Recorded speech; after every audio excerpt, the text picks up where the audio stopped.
मंडपम में रूस के राष्ट्रपति व्लादिमीर पुतिन के साथ महत्वपूर्ण मुलाकात की। इस ऐतिहासिक संवाद में दोनों देशों के बीच सहयोग और आपसी विश्वास को बढ़ाने पर जोर दिया गया। पीएम मोदी ने कहा, हम न थके हैं न रुके हैं और $100 अरब व्यापार का लक्ष्य प्राप्त करने की प्रतिबद्धता व्यक्त की। उन्होंने दोनों देशों के बीच कनेक्टिविटी, सिविल, परमाणु सेक्टर और वैक्सीनेशन जैसे अहम क्षेत्रों में सहयोग की संभावना पर भी चर्चा की। पीएम मोदी ने कहा, हम मिलकर बड़े लक्ष्य को हासिल करेंगे और भारत रूस के बीच साझेदारी से रोजगार, टूरिज्म और निर्यात क्षेत्र में नए अवसर उत्पन्न होंगे।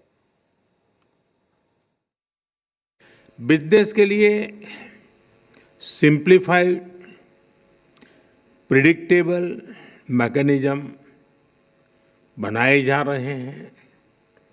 भारत और यूरेशियन इकोनॉमिक यूनियन के बीच एफटीए पर चर्चा शुरू हो गई है और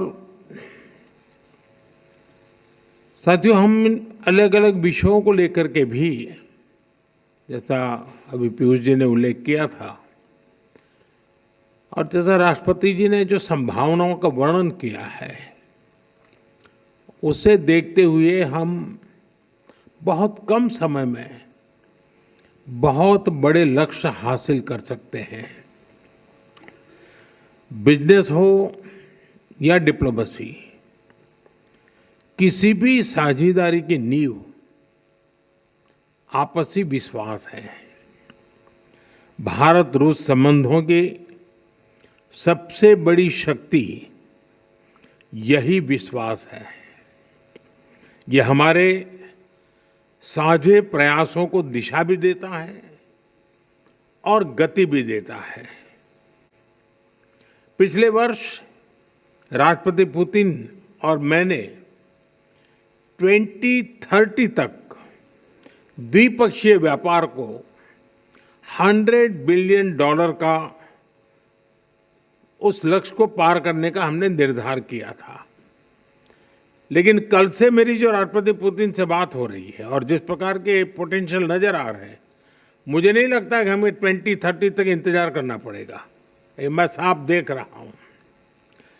हम उस लक्ष्य को समय से पहला पूरा करने के संकल्प के साथ आगे बढ़ रहे हैं और मेरा विश्वास बढ़ रहा है। टैरिफ और नॉन टैरिफ बैरियर्स को कम किया जा रहा है,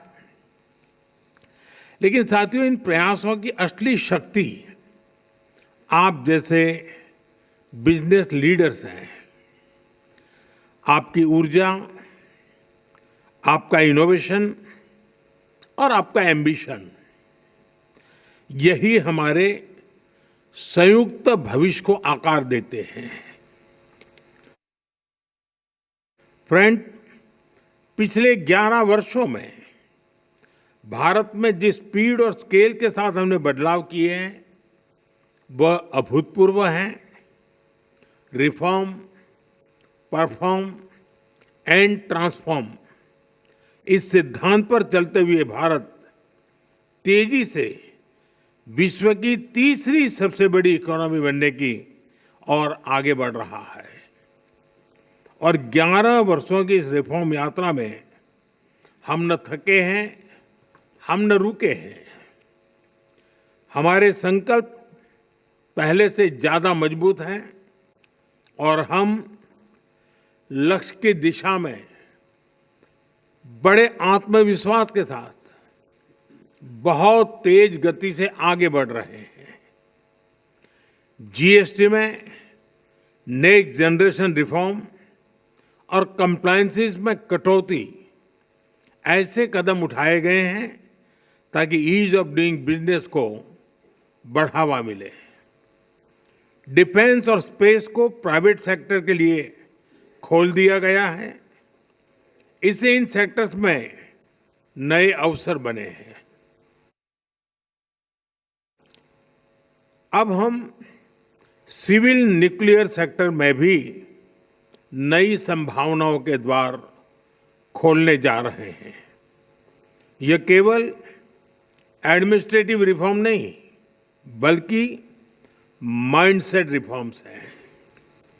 इन रिफॉर्म्स के पीछे एक ही संकल्प है विकसित भारत। फ्रेंड्स, कल और आज आपके बीच बहुत ही उपयोगी और सार्थक चर्चाएं हुई हैं। मुझे खुशी है कि भारत और रूस के सहयोग के सभी क्षेत्रों का इस बैठक में प्रतिनिधित्व किया गया है। आप सभी के सुझावों और प्रयासों के लिए मैं आपका हार्दिक अभिनंदन करता हूं। मेरी ओर से हमारे सहयोग को आगे बढ़ाने के लिए कुछ विचार आपके सामने मैं रखता हूं। पहला, लॉजिस्टिक्स और कनेक्टिविटी के क्षेत्र में आज की बैठक में राष्ट्रपति पुतिन और मैंने हमारे कनेक्टिविटी के पूरे पोटेंशियल को रियलाइज करने पर बल दिया है। आईएनएसटीसी या तो फिर नॉर्दर्न सी रूट यानी चेन्नई व्लादिवोस्टोक कॉरिडोर, इन पर हम आगे बढ़ने के लिए प्रतिबद्ध हैं। जल्द ही इस दिशा में प्रगति होगी। इससे ट्रांजिट टाइम घटेगा, कॉस्ट कम होगी और बिजनेस के लिए नए मार्केट्स खुलेंगे।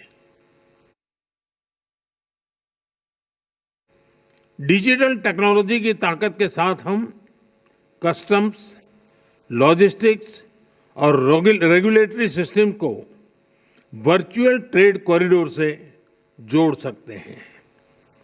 इससे कस्टम्स क्लियरेंस तेज होगा, पेपर वर्क घटेगा और कार्गो मूवमेंट अधिक सीमलेस बनेगा। दूसरा, मरीन प्रोडक्ट्स। हाल ही में रूस द्वारा भारत से डेयरी और मरीन प्रोडक्ट्स के निर्यात के लिए भारतीय कंपनियों की लिस्ट में विस्तार किया गया है।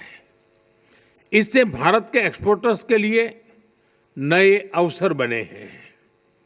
भारत के high quality marine products, value added sea food, processed food, इसकी बड़ी मात्रा में ग्लोबल डिमांड है। हम cold chain logistics, deep sea fishing और फिशिंग हार्बर्स के मॉडर्नाइजेशन में जॉइंट वेंचर और टेक्नोलॉजी पार्टनरशिप बना सकते हैं। इससे रूस की डोमेस्टिक डिमांड भी पूरी होगी और भारतीय उत्पादों को